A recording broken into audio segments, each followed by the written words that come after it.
good to see you again. It's been so long since you've been here.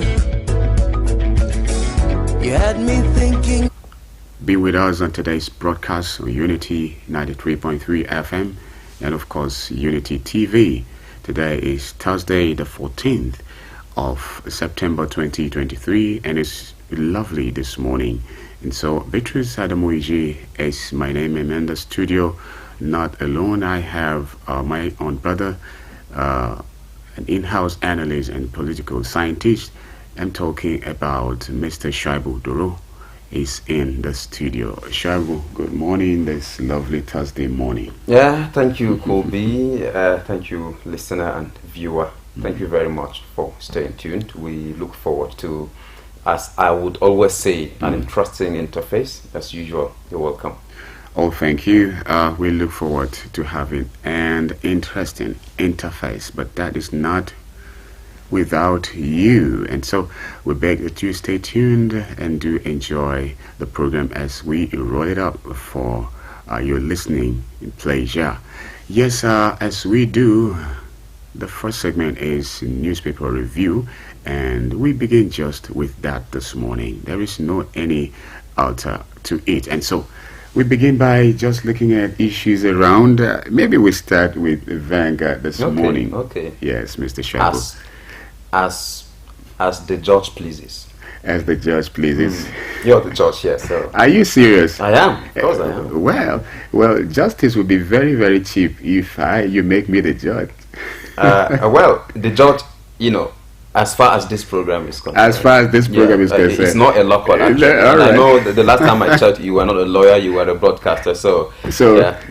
Broadcast judge. Yeah, yes. All right, so we have this one, and this is on the Vanguard. It says, 100 days, economic reforms have made life more difficult. Financial experts have this to say. We just go to having, to do with Doro. Yes. Life difficult. Yes. I'm so concerned about this. Yes. How serious this is. Well, it's very serious, Colby, and we all know this, right? I think we have reiterated this issue.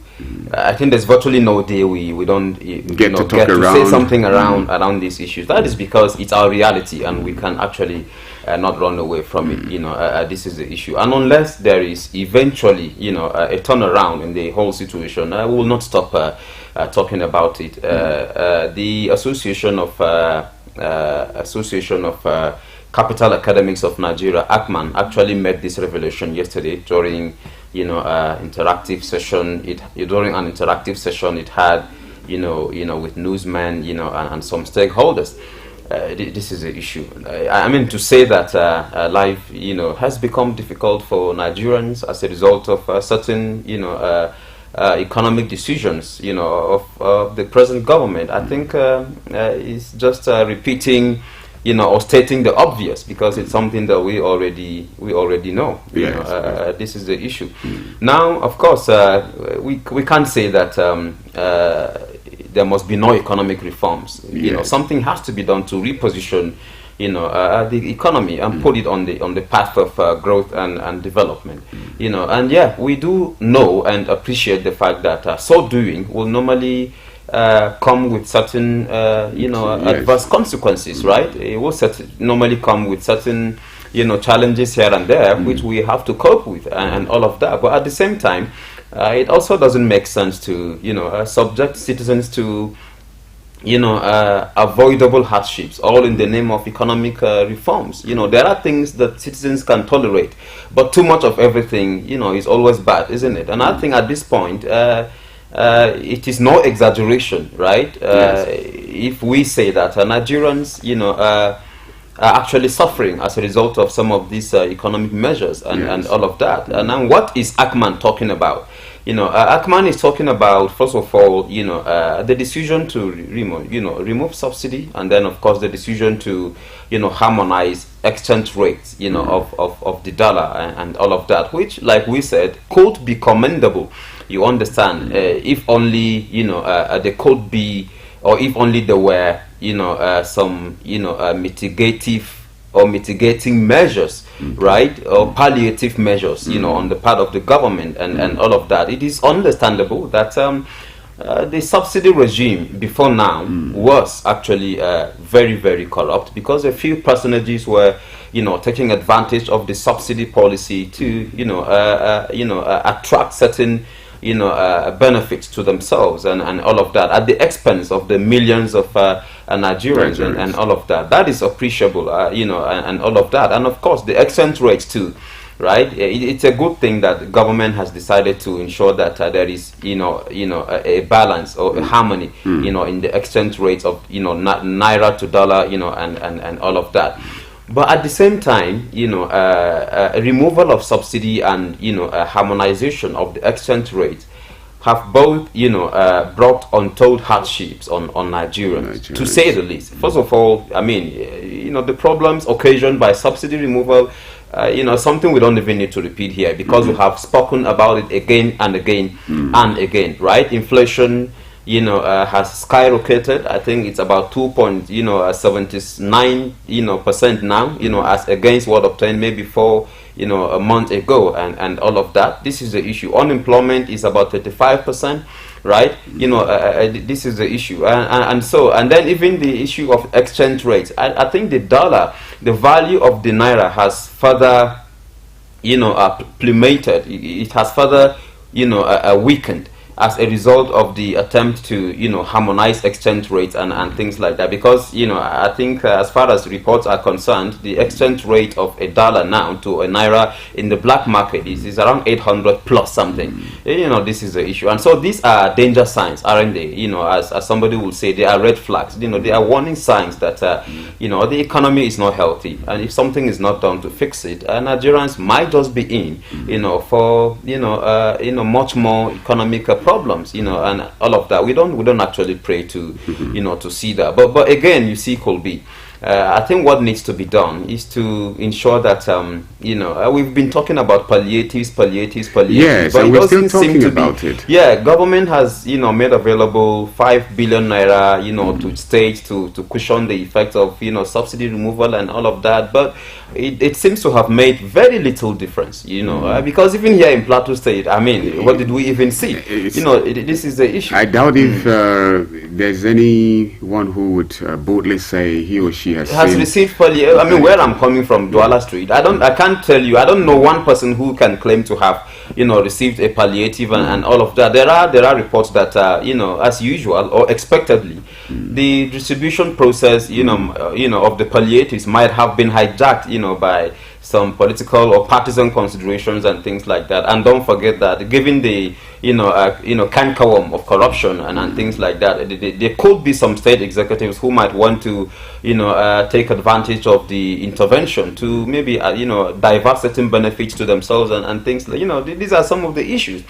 So it seems to be making very little difference. And then the issue of salary increase and all of that, the issue has remained a contentious one. NLC is threatening to go on strike, shut down the economy as a result of government inability to do something about about these issues.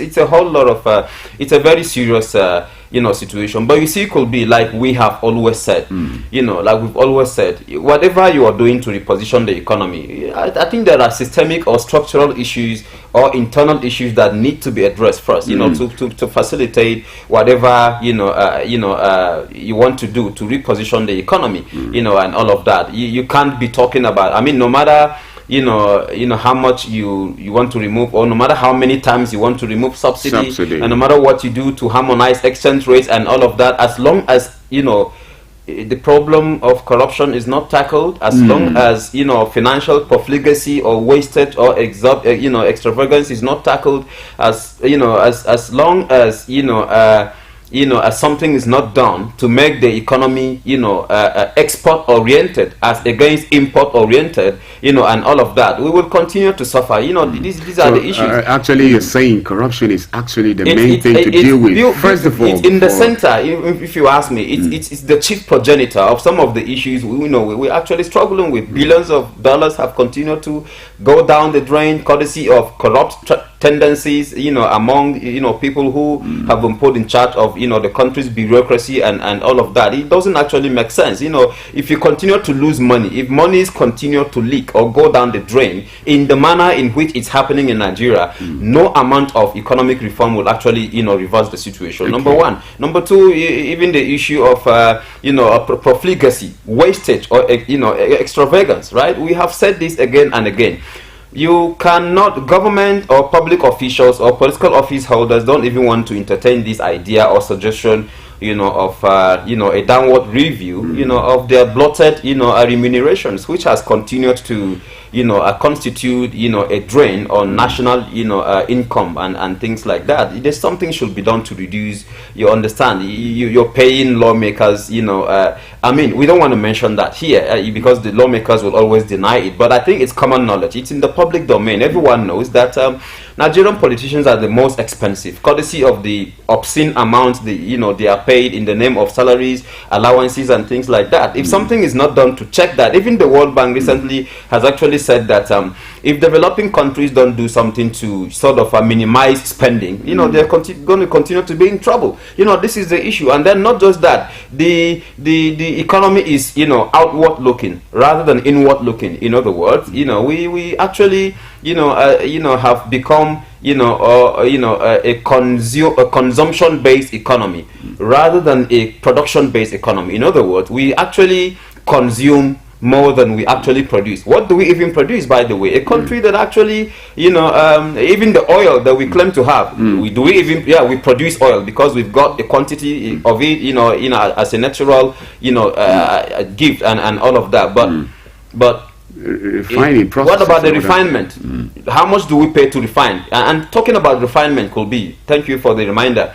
How much do we pay to export it? Before going through the refining process. How much do we pay the oil vessels, to transport it to America and other countries for refinement? And how much do we pay for refinement? And how much do we even pay for it to be, brought back? For consumption and all of that. Is why we will continue to cycle around the same mountain like the biblical Israelites and things like that. So this is just one aspect of it. If you don't, this paradoxical situation where we produce what we don't, we consume what we don't produce and produce what we don't consume has actually not been a healthy one for us. This is the issue. So there are lots of issues to look at as far as this. I think these things need to be, actually looked at before we can even begin to talk about, economic reforms, removing subsidy, harmonizing exchange rates and things. Those are good measures, but I think the efficacy of those measures too, is dependent on something else. All right. Now let's go to see these. It says, this one is from The Nations. It said, U.S., China owe half of world's $235 trillion debt. IMF. International Monetary Fund. Yes, that's a startling revelation, isn't it? It is. We invited, Dr. Ariti, the other time. The other time. Yeah, he said. Yes, he did even say, US. Yes, in fact, he did say that the United States is the most indebted country in the world. This is the issue. Yes, followed by China, apparently, based on this report. And so you can see based on this report. Yeah, it's a confirmation. I mean, he was speaking as an expert, so we don't have any iota of doubt about what he knew what he was actually talking about. But they borrow not to consume, but they borrow to invest. That is the difference. So, that is the difference between for us, China's or America's borrowing and Nigeria's borrowing. This is the issue. Borrowing is, I think, maybe just like air is to life, right? Like air is to man, so is borrowing to economic, development and all of that. There is no country that doesn't borrow, and I think, at the moment, I think we can say that. That is the job description, of the World Bank and the International Monetary Fund, right? Yes. Their job is to just keep borrowing money, and all of that. This is the issue. But I think, like we did say, there is a difference between America's borrowing and Nigeria's borrowing. Nigeria doesn't borrow money to spend on, revenue generating assets. We invited Dr. Ismail Bello here. I think he was here on Monday, right? And he did make some revelations, regarding these issues. He said, Nigeria's economy will continue to dwindle because we don't borrow money to invest, on revenue generating assets. We borrow money to invest on, non-income generating assets, right? We borrow money to spend on palliatives, palliatives, palliatives, we need that desperately at the moment, given our realities and things like that. But if you borrow money to spend on palliatives, what are you generating? Because you don't expect me or you or any other Nigerian who's benefited from some palliative to pay back. Nobody's going to pay anything back, right? That is the issue. You don't borrow money to spend on infrastructure. Infrastructure is supposed to be, private sector led and not public sector led. In other words, governments don't borrow money to spend on infrastructure. You spend on, industrialization, so that you are able to pay the capital. You're able to pay the principal. The principal here is what you have borrowed. If you've borrowed $100 billion, for example, and then you spend on maybe industrialization and things like that, you are creating job opportunities for your teaming, your job seekers. Number one. Number two, you are giving yourself as an economy the opportunity to be able to repay the capital, that is the money you've borrowed, and even be able to pay the interest, because there will always be interest. Otherwise, the World Bank and the IMF will not even exist. These are the issues. But Nigeria doesn't actually do that. So talking about America and China, I think again, besides even the manner in which they invest what they borrow, I think Nigeria, America and China, they are very big economies, aren't they? I think at the moment America is the largest, the biggest, the strongest economy in the world, followed by China, right? You have India, which is fifth at the moment, and then some other countries now. But the issue here is that America and China, even in terms of their position, right, their status vis-a-vis the global economic order or the global economic architecture, they are different from Nigeria, right? You can borrow money. Nigeria can borrow money from the World Bank and be compelled to pay the principal, and the interest within a certain, time frame and things like that. But that is not the case with America and China. You understand, because they are big countries, and who even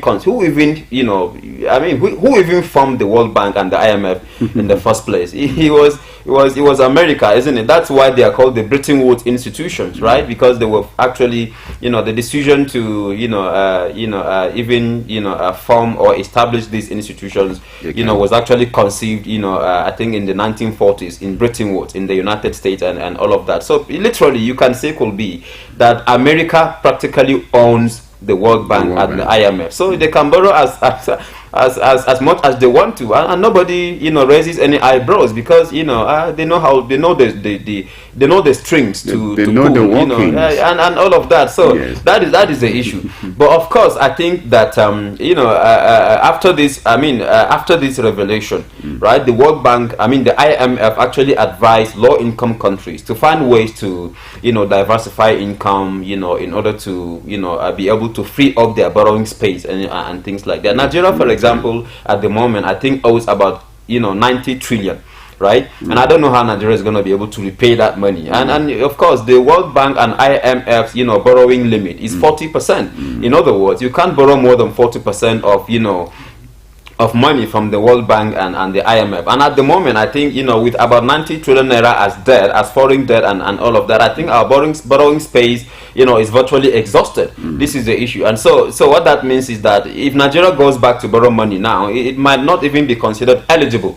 Or even if it's considered eligible, what we are we are allowed to borrow will be very, very little. You understand? This is the issue. And so I think we need to look at these issues. But the World Bank and IMF also need to actually maybe consider reviewing the modus operandi, because at the end of the day, a global economic order that seems to reduce some countries to mere producers or suppliers of raw materials, and then some other countries being producers and all of that, is not healthy. It's lopsided. It's imbalanced, right? And I think we can say boldly that the World Bank and the IMF have been responsible for even some of the economic woes or problems that have actually saturated or punctuated some developing countries and things like that. Mr. Doro, I want us to go to this one on Daily Trust. You know why?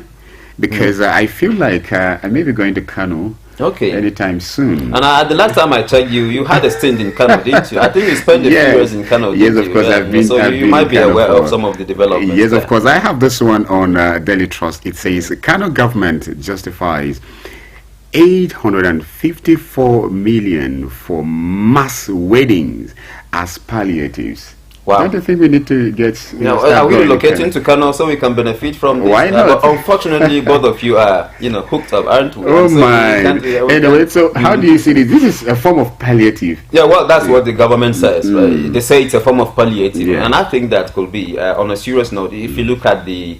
Yeah, I think it's a good intervention, right? These are cultural issues, right? Somebody might say, why spending money, to marry off divorcees, because they call it Aurenzorawa, weddings, of divorcees, and things like that. And of course, having spent years in Kano, I'm sure you know that Kano State, according to reports, I think probably has the largest, number of divorcees in the whole of Nigeria, and all of that. And of course, I think, something has to be done to checkmate that. Maybe there's a manner in which I think the social conditions, social life in Kano is probably being affected as a result of the prevalence of this large number of divorcees and things like that. I do understand that some of these young divorcees, are resorting to prostitution and other, immoral, practices, and all of that.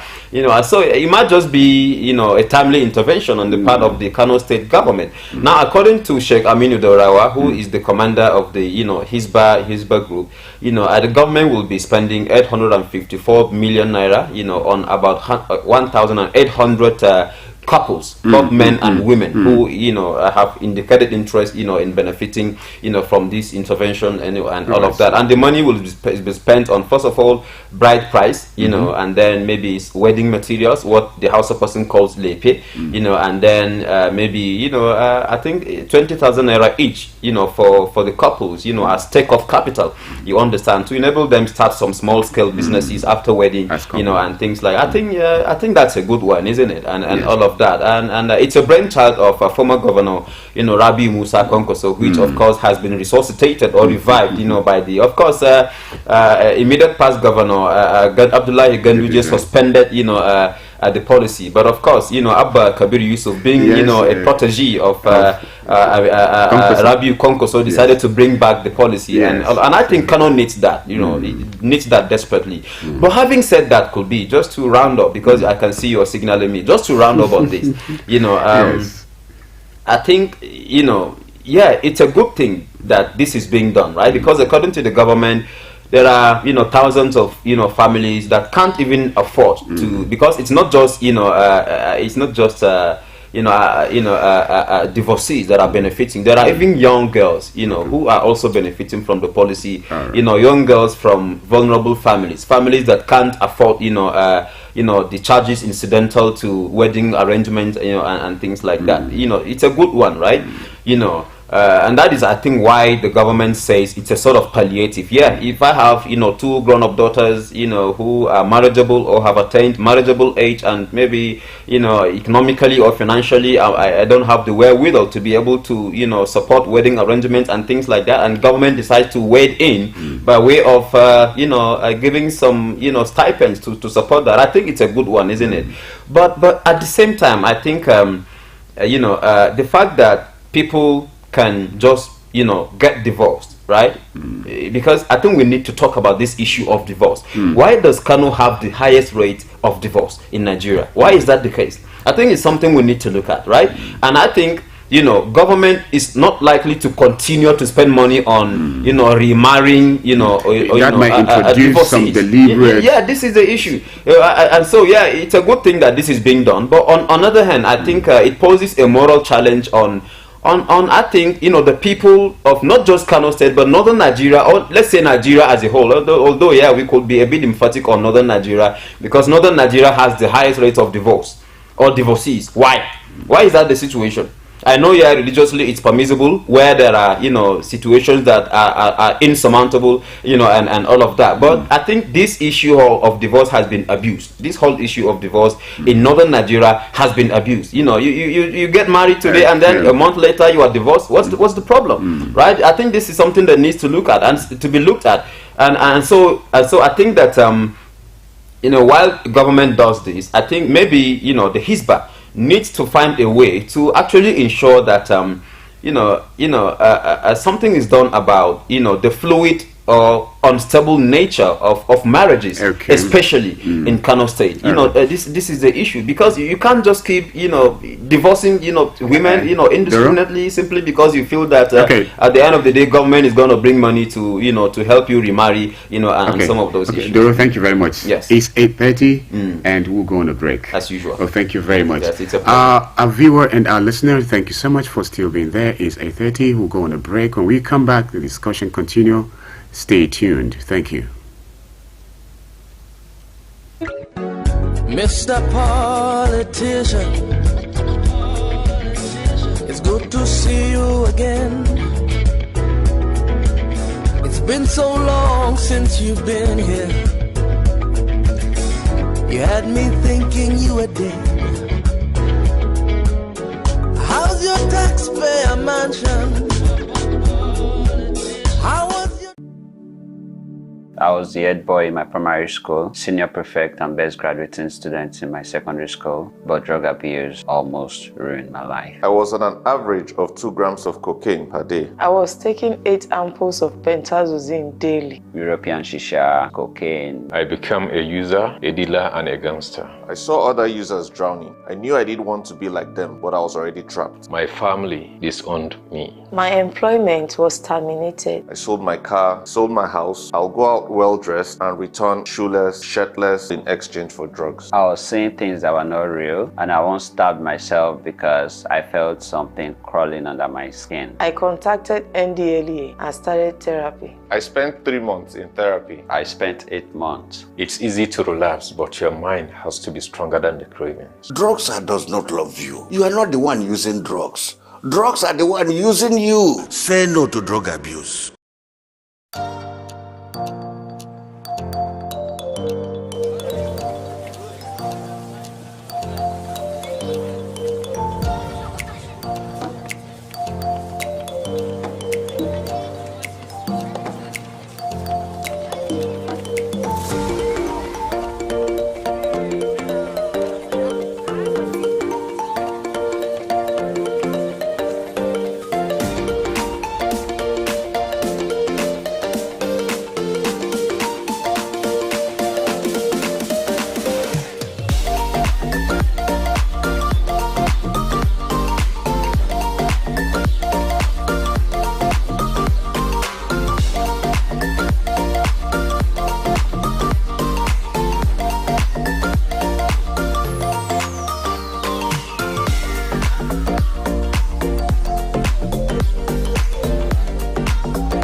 Attention, it starts from the foundation. Everybody needs somebody. You turn a blind eye and care nothing less. Say it's just business, all about the money. You are so unbothered as long as they pay. Say it's just business, all about the money. You know they're on a fast lane, but you've got business to run. So you look away the other way. It concerns you. It kill love, it kill dreams. It land people for jail. War against drug abuse.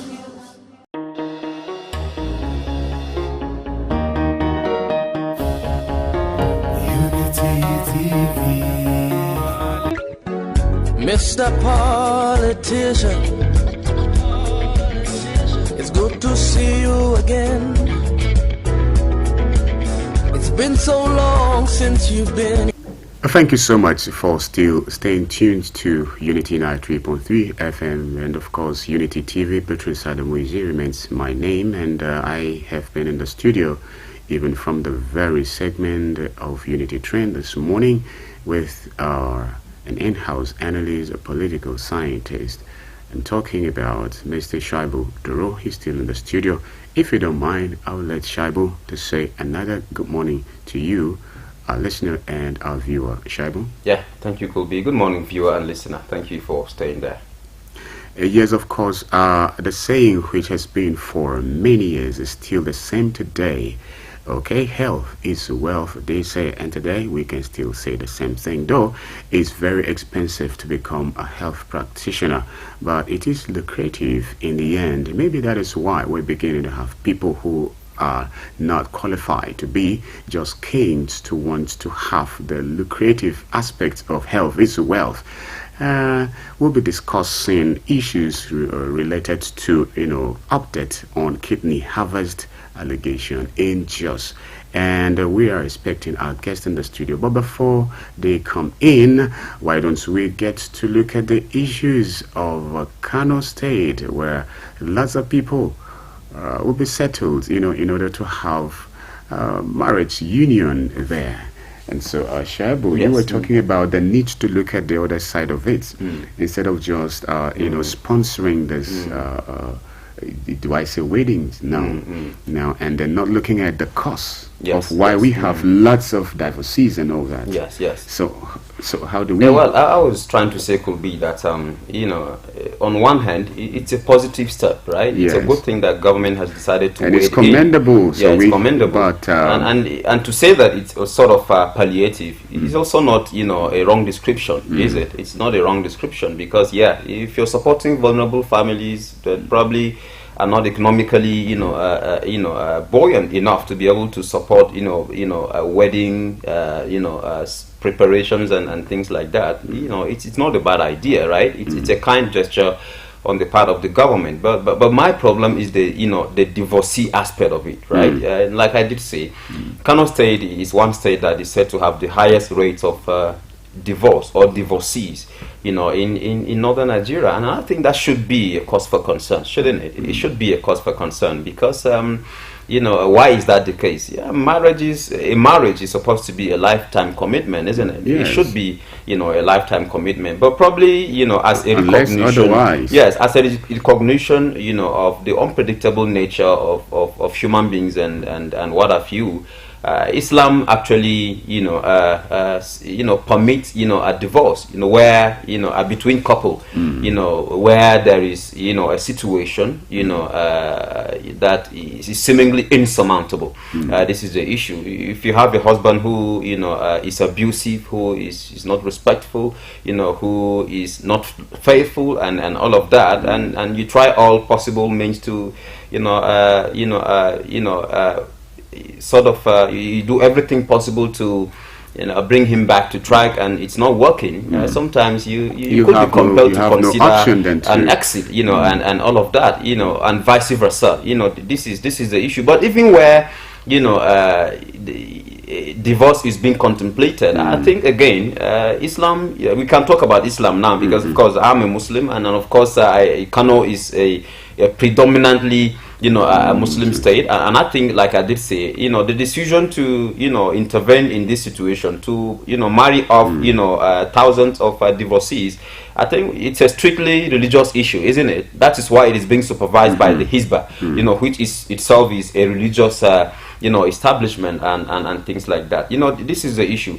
So even where divorce is being contemplated could be, I think Islam has prescribed reconciliatory measures, hasn't it? Islam has said, Islam has actually put in place measures that could be explored to actually bring the couple back together, in order to actually avoid this whole issue of divorce. In other words, Islam itself doesn't actually, sort of,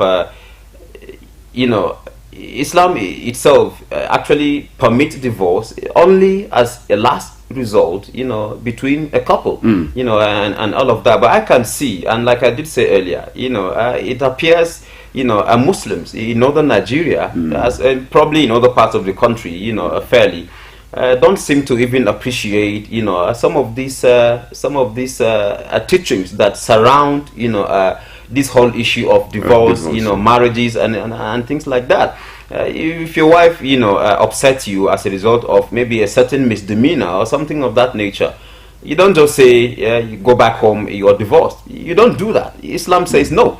It's not allowed, and even before you contemplate divorce, what have you done to probably, address the, the fundamental issues that are, bringing about the dispute, and all of that. This is the issue. Like I was trying to say, Islam says, for example, that, where there is a problem that a couple, doesn't seem to be able to address, right? The advice is that the couple should, involve, a second party, where there is a situation that seems insurmountable. A second party in the sense that, or a second party in the form of maybe a representative of the wife, as well as a representative of the husband, right?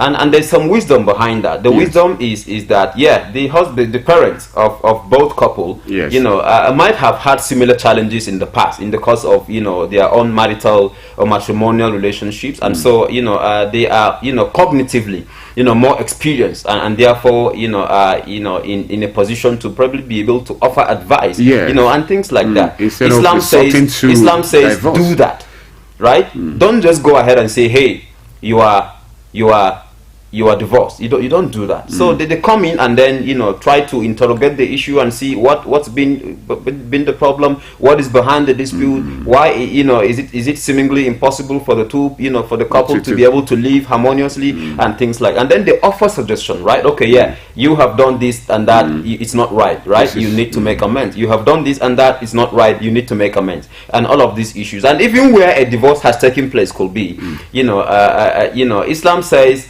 the divorced wife is not even supposed to just leave the house. You don't do that. She doesn't leave the house. She's got to observe what what is called idda, right? Idda is a menstrual cycle. She's going to stay back for at least 3 months, to observe what is called idda, and there are two reasons behind that. One is to give them the opportunity for reconciliation. So if you've divorced your wife and she's still with you, maybe after a day or two, a week or two, maybe you'll have regained, control of your emotions, and then maybe the anger, which had, informed the decision to divorce in the first place, might have subsided, and things like that. If it is the woman's fault, she also, after a week or two, might have had cause to reconsider, review the entire issue, and probably, become remorseful and tender an apology and things like that. That is the wisdom. So she's gonna stay back, and so that you can have an opportunity to reconsider the issue, to review the entire issue, and probably say, I've discovered that I did wrong you, in so manner. You've wronged me in so manner. I hereby apologize, and things. That is number one. And then number two, it is also possible that as at the time of divorce, the woman might probably have conceived or taken in. You understand? And so if she's divorced today with somebody's pregnancy, and then she goes marries another person, there's going to be a dispute over paternity of the child she's going to have. So Islam says, let her stay back. First of all, to offer an opportunity for reconciliation, and then number two, to avoid possible dispute over paternity of a child, in case the woman might have taken it before divorce happened, and things like that. This is the issue. So after this is the issue. So after 3 months, if there is any pregnancy, it can be confirmed. If there is no pregnancy, it can be confirmed. This is the issue. And then even if there's no pregnancy, but the woman has a child, the husband is going to be responsible for the feeding of the child. So she's gonna stay with him, she's gonna stay in his house, but he's gonna be responsible for the feeding of the child. So he's gonna be giving the wife some sort of child maintenance allowances, and things like that. And it is also deliberate. If, for example, I don't have to pay my wife now to breastfeed my child. I don't have to pay for it because it's a moral obligation. Yes. But if she's divorced, could be, if I divorce her as a result of a voluntary decision on my part, then I'm going to pay for breastfeeding. Okay. It's deliberate.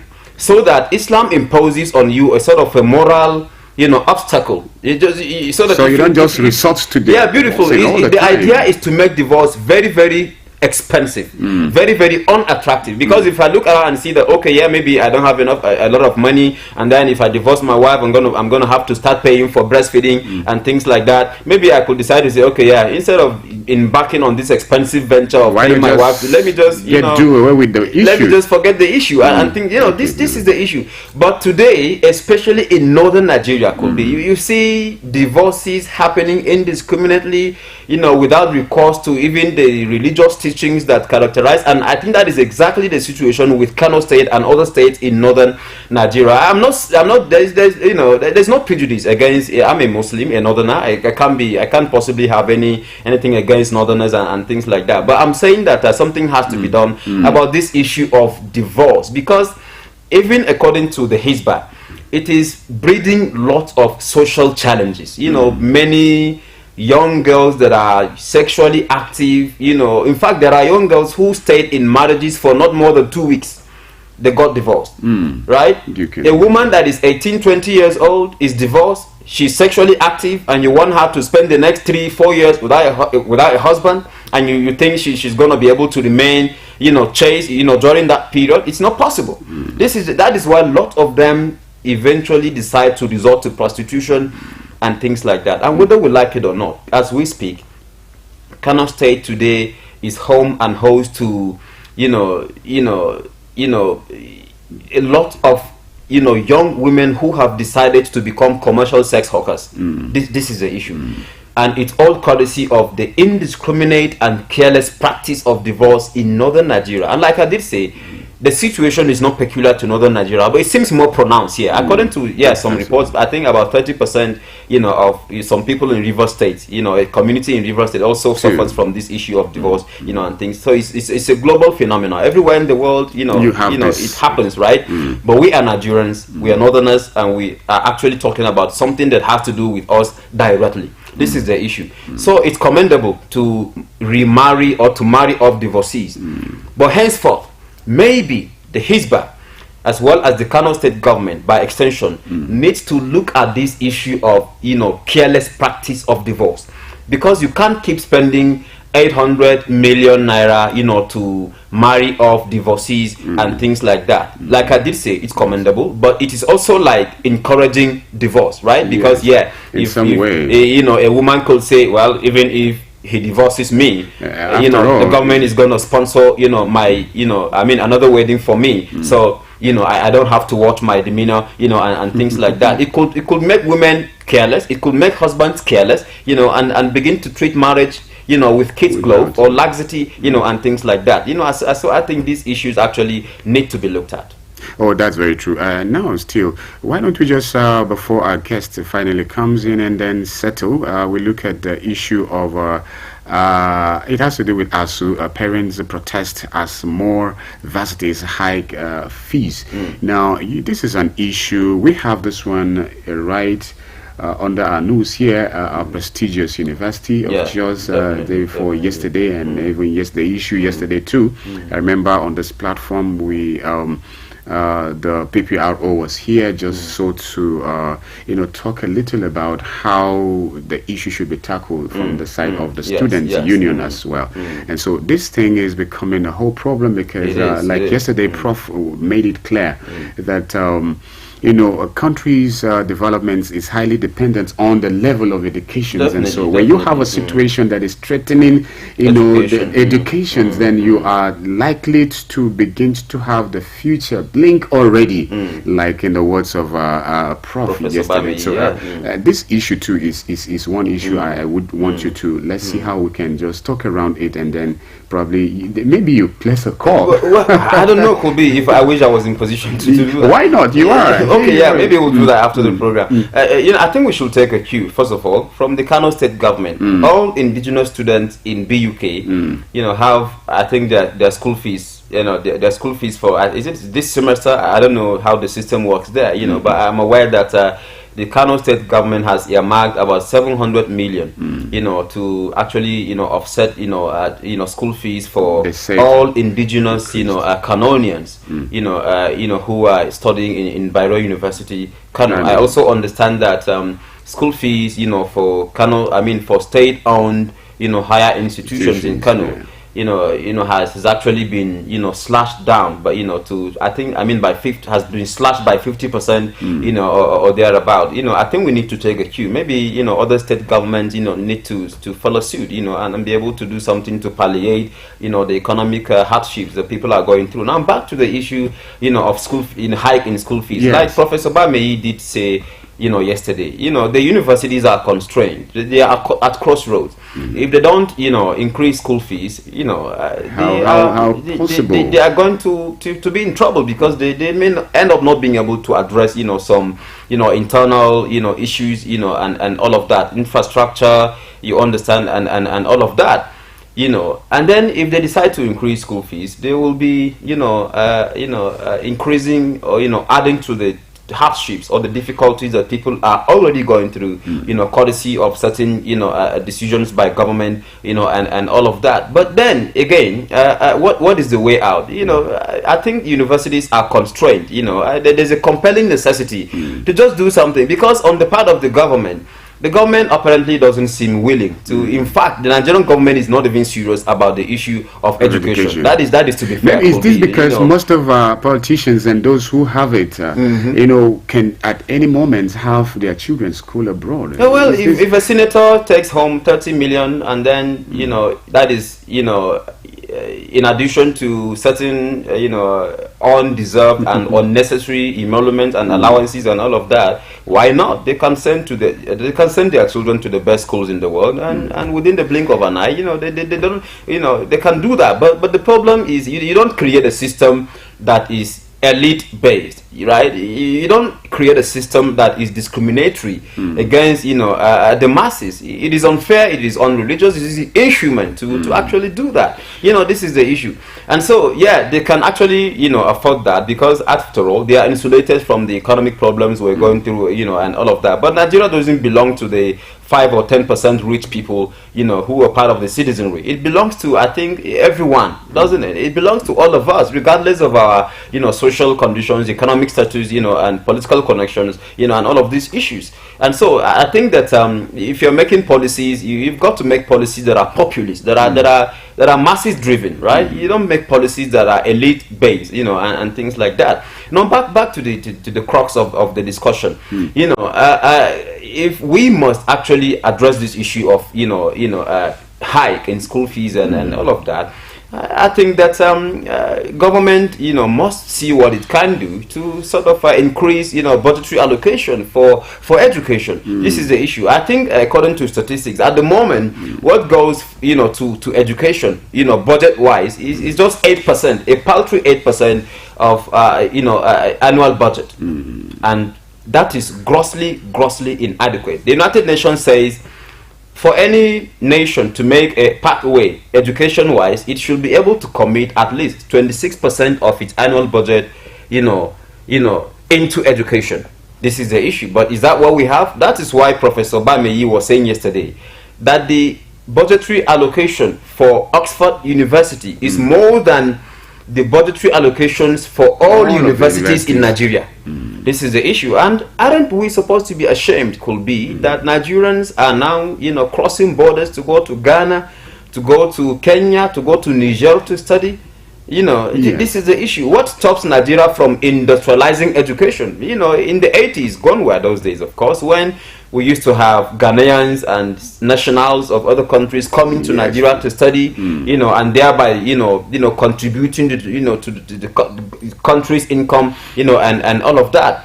But today, no Ghanaian is interested in coming to Nigeria, except for some other reason, to study, because what does Nigeria have to give? And annoyingly, could be some of, you know, our academics, some of our professors, in Nigeria whom the national government has refused to respect, you understand, are being sought after by governments of other countries.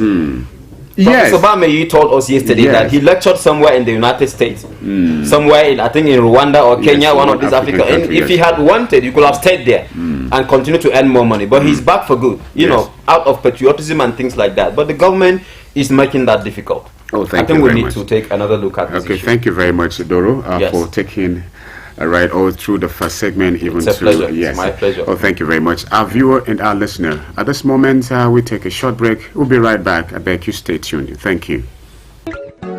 Mr. Politician,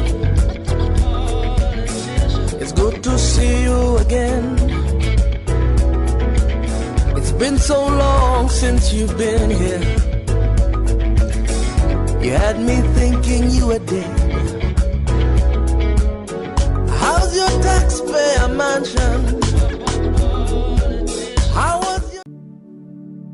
I was the head boy in my primary school, senior prefect and best graduating student in my secondary school, but drug abuse almost ruined my life. I was on an average of 2 grams of cocaine per day. I was taking 8 ampoules of pentazosine daily. European shisha, cocaine. I became a user, a dealer, and a gangster. I saw other users drowning. I knew I didn't want to be like them, but I was already trapped. My family disowned me. My employment was terminated. I sold my car, sold my house. I'll go out well-dressed and return shoeless, shirtless in exchange for drugs. I was seeing things that were not real, and I once stabbed myself because I felt something crawling under my skin. I contacted NDLEA and started therapy. I spent 3 months in therapy. I spent 8 months. It's easy to relapse, but your mind has to be stronger than the cravings. Drugs does not love you. You are not the one using drugs. Drugs are the one using you. Say no to drug abuse.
Attention, it starts from the foundation. Everybody needs somebody. You turn a blind eye and care nothing less. Say it's just business, all about the money. You are so unbothered as long as they pay. Say it's just business, all about the money. You know they're on a fast lane, but you've got business to run. So you look away the other way. It concerns you, it concerns you.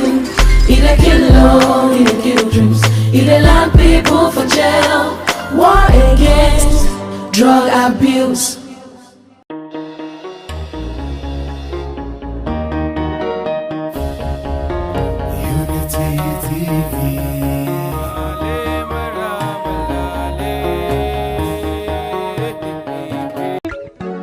Mr. Politician, it's good to see you again. It's been so long since you've been here. You had me thinking you were dead. Thank you so much for still being with us on Unity 93.3 FM and of course Unity TV. At this point, is that segment with which you get to call and then we hear from your own side. We get angles of thoughts from you and, of course, community of intelligent listeners and viewers. But at this point, I would love to plead that we take out of your time and let our guests whom are seated to my left and right to say one or two things on the topic that we have today before you begin to call. I want to believe apology accepted. And of course, to my left, I have Dr.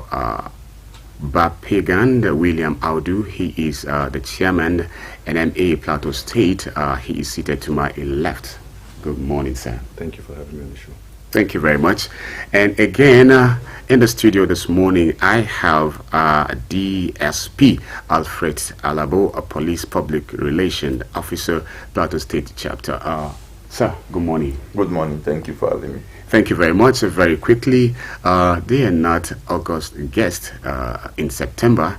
They are guests of September. And so stay tuned and do enjoy the conversations. We just want to establish there has been this issue of kidney harvesting in Jos City, and so we want to get to know how true is the situation, and is it from a practicing doctor? Is it? We want to know all of these things because people are entertaining fears as regards this, because this man in question is said to be a doctor, and so we have the representative of all the doctors that we have here. So let's get to hear from you. How true is the situation of the update on the kidney harvest allegation in Jos? All right, permit me to start by saying that the person in question is not a medical doctor. Wow. I think that has been proven beyond any reasonable doubt at present. Okay. A lot of compelling evidence have proved that he's not a medical doctor. Okay. Yes. Having said that, we know what the law says in the country where we are, that everybody is presumed to be innocent until the facts are placed before a court and the person is found guilty. Okay. However, I must also say that a lot of investigations are ongoing within the association from the Ministry of Health and even the Nigerian Police. Okay. And we are actually working as a team together with the security agencies to get to the root of this matter, to establish what are the actual facts of the matter as to whether somebody's organ, can't even say kidney now, let's just say that organ was stolen and possibly trafficked. Okay. Yes. Presently, we are at the stage of setting up a high-powered committee of medical experts comprising the different fields that will be able to look at this matter in its entirety professionally and give a final conclusion. All right. And secure closure. Okay. Thank you very much. Let me just go to the PPRO. Yes. Okay. Still on this issue. How far so far? The police on our part, of course, when we got the information, we acted on it.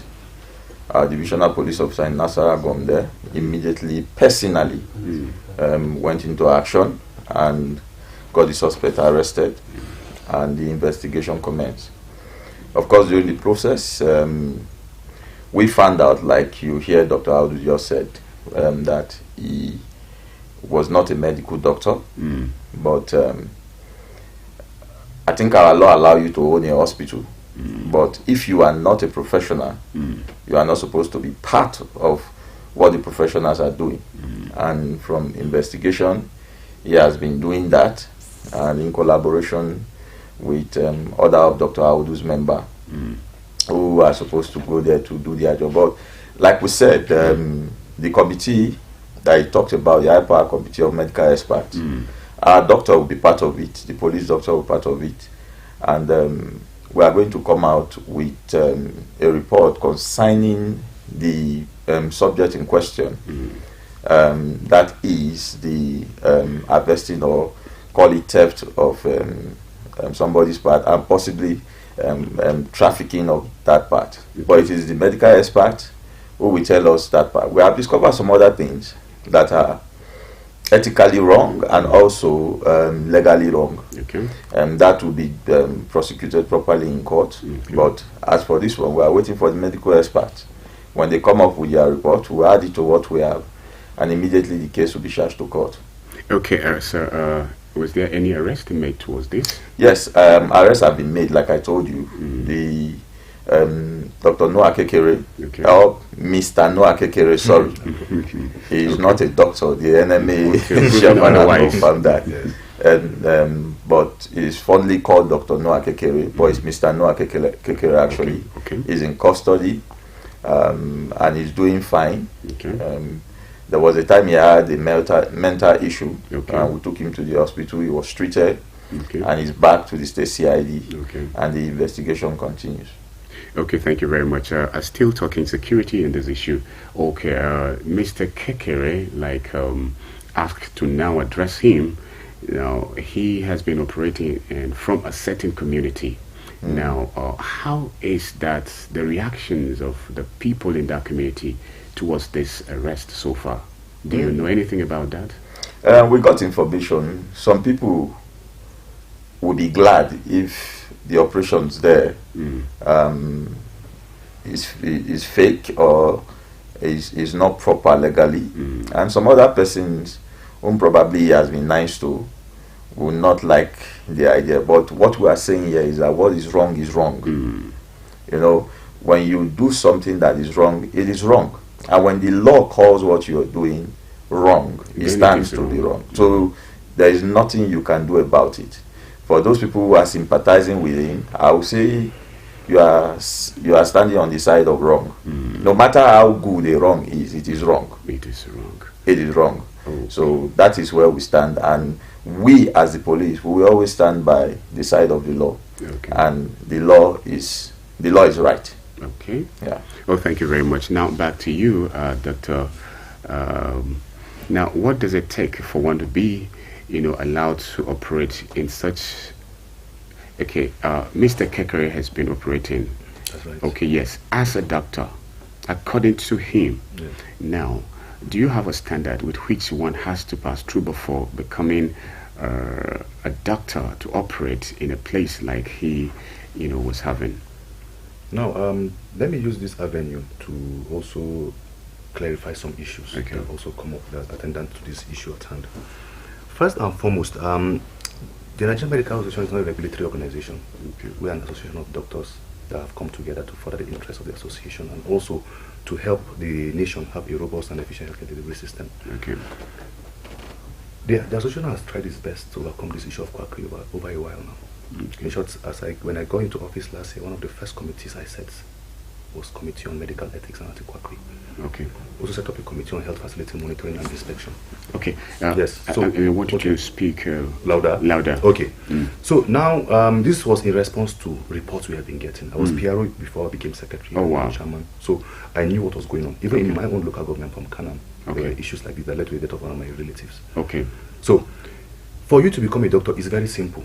Okay. Very simple. Yes, it's very simple. Well, okay. When you get in, you find out. Let's have it in 2 minutes. So, quickly, you have to pass your SSC, go to a secondary school, pass your JAM, meet the cutoff mark, and go to be admitted in medical school. Okay. And tediously study for the duration of time you're in medical school. Then you pass through all those records, then you become a doctor.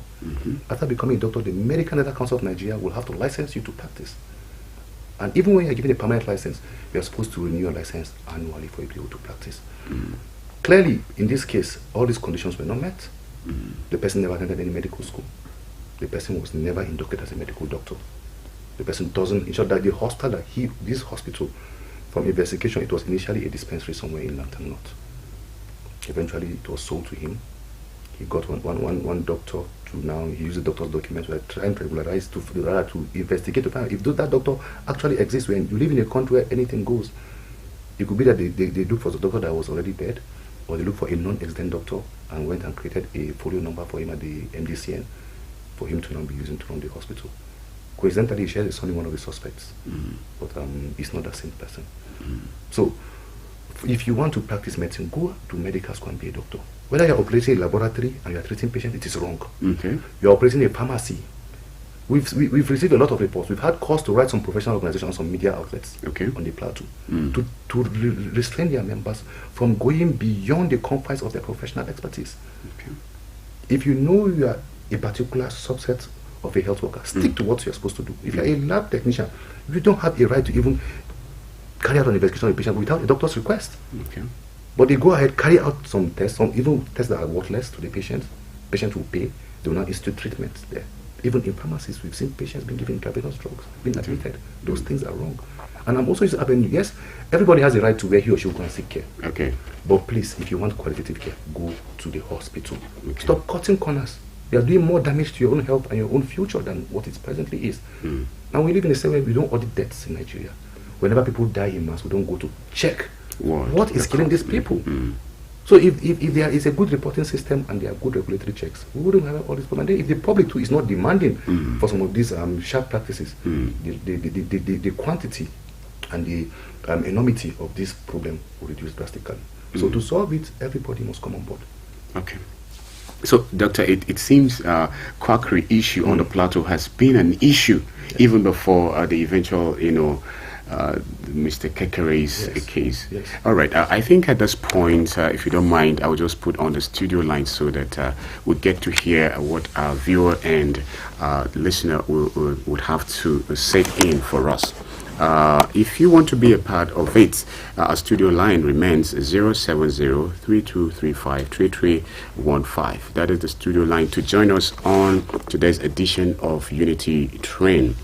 And if you call, of course, remember what we promote on this platform is peaceful coexistence, and so there is no need to confront any individual or even the management. And comments made on this platform is not in any way the position of Unity 93.3 FM. Hello, good morning. Hello, good morning, Kogi. Thank you very much for calling. Good morning, Doctor, in the house. Thank you. Doctor, your voice is very low, actually, from the beginning. Okay. Yeah, the doctor voice is low. Okay. Well, you see, Doctor, good morning once again. Good morning. My name is Chief Ambassador Abdullah Rotiboy, calling from Gengeri. Oh, thank you. Yeah. Sir, please, I want to ask this question. Hello? Yes, what we do? I want to ask this question, sir. Go on. I'm listening. Go on, please. We are seeing this to go and checkmate all these small hospitals in the town, both in Plateau State, because if you people are checkmating, it doesn't matter whether they have license or not. Follow them and checkmate them. If you checkmate, you'll notice that people have license or people don't have license. Please try your possible and do the input in Plateau State. You are welcome to you're welcome on board, sir. Oh, thank you very much. Abdullah Rokiboy, Peace Ambassador there, calling the relevant authority to do the needful, not waiting until a case like this pop up. Hello, good morning. Hello, good morning. Okay, we lost that. If you want to be a part, 070-3235-3315 is the line, and you can go live with us on Facebook. You just go Unity Radio FM/TV. Just you'll be live with us on Facebook. Hello, good morning. Hello, good morning, sir. Oh, thank you very much. Who's on the line this morning? Yeah, this is Kamal from Rikos. Kamal from Rikos, you have a minute. All right, sir. Thank you. My concern this morning is that if an area like Nasarawa, Yanshanu, Rikos that has population as big as a local government cannot have government facilities, such as government school, government hospital. So how can the government have time to cross-check all these private establishments? You see, if you come to this my area, you see substandard schools, substandard hospitals. I think Ministry of Education and Health needs to do thorough checking. Please, our life here is in danger. If Mr. Yellow can operate for that many years, to show now that the secret is opening, so you can see that we are in danger. Please, I'm urging the relevant authorities. Thank you, Kamal. Thank you. Thank you, Kamal, for calling. Seem to want to suggest that if government fail to provide for the people, there will be an outburst of private individual who probably are not qualified to go in for such a business. Hello. Good morning. Hello. Good morning. Good morning. Who is on the line this morning? Speaking with Rahama from South. Oh, thank you very much. You have. Area. Oh, that's good. You have a minute, please. My advice is that why government are always giving us palliative? After that palliative, when the palliative is finished, what are you going to do now again? Are you going to continue giving us the palliative, or are you going to suffer again? We are not beggars. They are making us to be the beggars. Why is it so? All right. It's supposed to create something that will give us better things and raise. All right. That is my advice. Thank you very much. Thank you very much for giving us such a wonderful advice. If not because you say it's an advice, if you had put it as a question, I think the PPRO would have answered that. But you see, thank God it's an advice. And so we pray that we look into that. Hello, good morning. Hello, good morning. Good morning. Oh, thank you very much. I'm Kabiru calling from Delimi. Kabiru from Delimi. You have a minute. Delimi. Yes, you have a minute, please. Please, I want to ask the doctor. Okay. Is Mr. Kekere operating the operation himself, or is hiring some doctors that they are professionals for doing the job? The doctor will answer you. I want to know that. Thank you. Thank you very much. Thank you. Mr. Kekere, has he been doing that himself, or he was hiring others to do it? Hello, good morning. Hello, good morning. Oh, thank you. Yes, you're welcome. I'm Ibrahim Bello. A first time caller. All right, a first time caller there. You're welcome. No, I'm a regular person. Oh, that is it. That's it. Oh, you're welcome. Please, my question. I would like to ask the doctor, okay? Oh, doctor, you have lots to do. I don't know the way of the hospital all this while. Okay. Now, we are telling people that Mr. Kekere is not a doctor. And the hospital has been existing for the past 8 years now. So I believe the association has to go around and know who are quack doctors within the environment. Because this man has caused a good damage. Thank you very much. So please, I'm appealing to the medical association. Oh, thank you. I believe it's not the only one operating on the plateau here. Thank you. So please, we should try to help us. Thank you very much.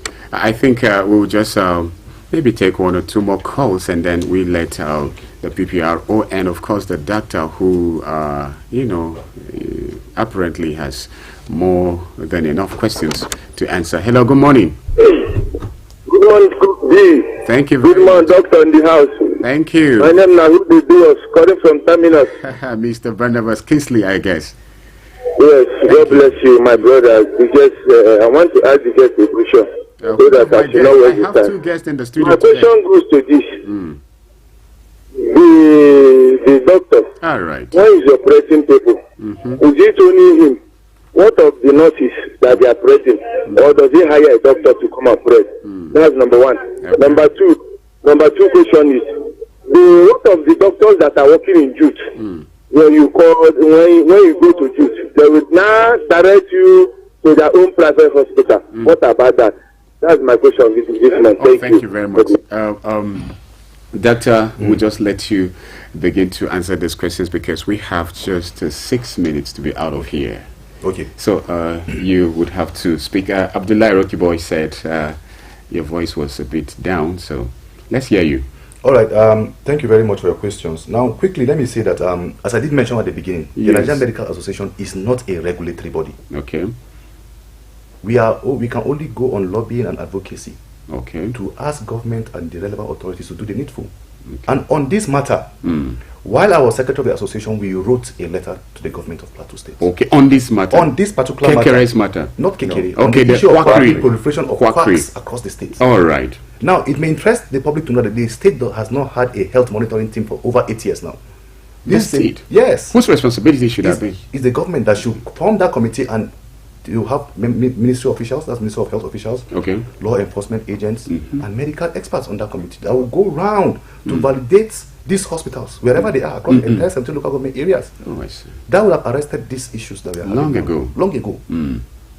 It is still in the report that we give to this present government in a position paper before the elections and even after the elections. And even on a courtesy visit to the government, we continue to advocate for that. You see, as a doctor, we cannot just go to a facility and seal it. What if the people beat us up? They kill us. That's why you need the law enforcement agents. And we don't register the hospitals. So we don't have the documents of those hospitals. It's the Ministry of Health that does that.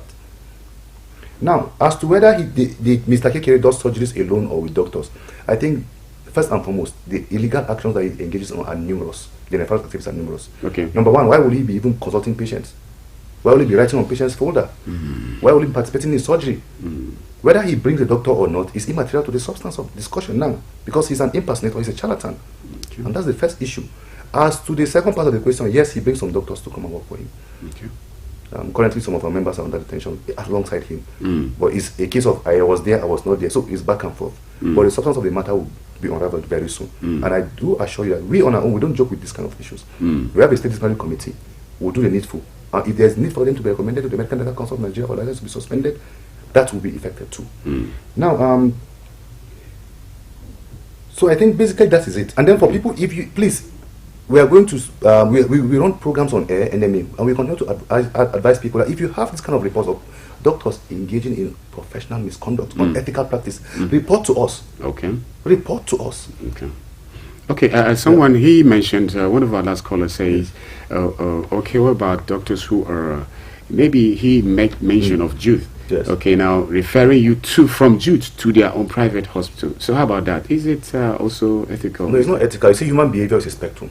In any field of endeavor, you have good people, you have bad people. People that try to sabotage the system for personal gains. But until a formal complaint is brought, we cannot investigate. We cannot be everywhere at the same time. Remember that our numbers are dwindling. That's one other aspect of the matter that we should look at. Yes. The emigration of health workers out of this country, particularly doctors. The government has to address this. Because even us, as the pressure is so much on the few that are left. So what will happen? There are people that will be underserved. And now quacks will now take advantage of that opening, that gap, and now we carry out this kind of criminal activities.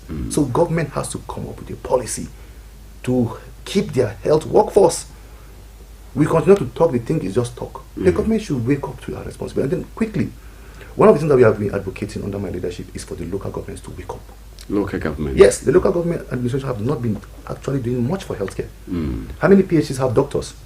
If you have a doctor covering 4 primary healthcare centers or 6 in the local government, these issues will not arise. He'll be going everywhere and he will know. And he himself can report. But when the responsibility for health is left to the federal government chiefly, and to some extent the state government, we will have these problems because the local government is the fundamental unit of governance. And primary healthcare is the basic unit of healthcare delivery. So if it's not functional, of course, the people cannot be healthy. And the people are not healthy, there's no productivity. And that explains the poverty we are seeing too in the country. Oh my. Before you give us your final thoughts, let's come back to our officer, PPRO. Please, what's the security advice would you love to give here? Because this is an issue that is going on and but yet to actually address it. We are actually rounding up. Yes, what I would say to our good citizens of Plateau State is to be mindful of the places you go to and the places that they call clinic that you go to. Our advice, go to government recognized hospitals. Let it even be that sometimes they should be the one, and sometimes somebody talk about referral.